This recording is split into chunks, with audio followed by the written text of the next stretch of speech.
এই যে দেখেন প্রবাসী সারাদিন কাজ করে কঠোর পরিশ্রম করে তারপর এখন বাসায় যাচ্ছে, একটু ফ্রেশ হবে, তারপর ফোন করবে বাংলাদেশে প্রিয়জনদের খবর নিবে, কিন্তু সেটা সম্ভব না।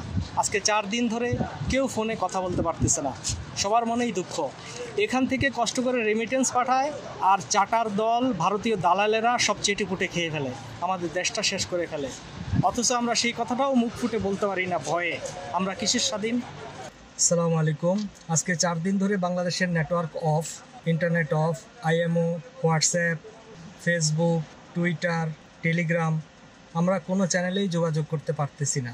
এমনকি সরাসরি যদি মোবাইল থেকে মোবাইলে কল দেই তারপরও নেটওয়ার্ক আমরা পাই না, কথাই বোঝা যায় না। এমন পরিস্থিতি কেন হলো দেশের?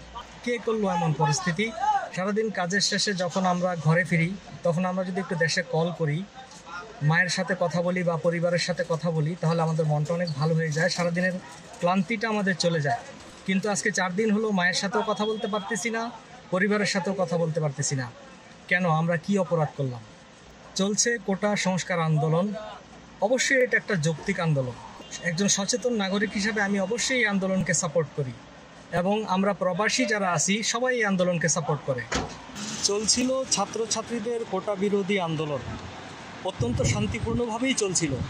সেই শান্তির মাঝখানে অশান্তি কিভাবে আসলো?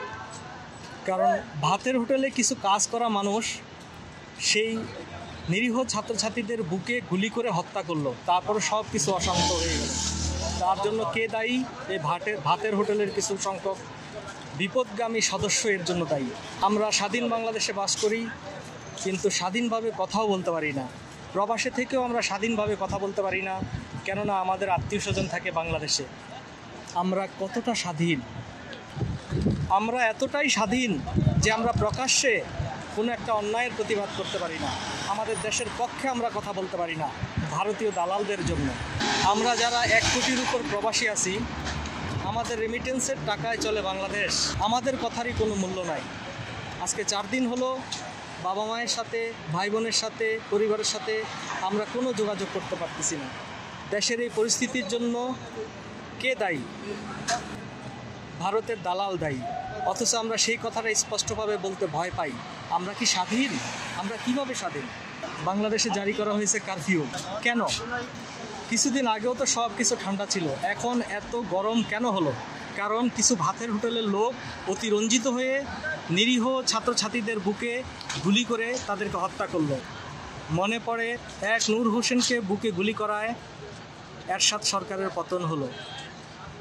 আজ আবার আমরা দেখলাম আবু সাঈদকে হত্যা করা হলো। কেন? কি অপরাধ ছিল আবু সাঈদের?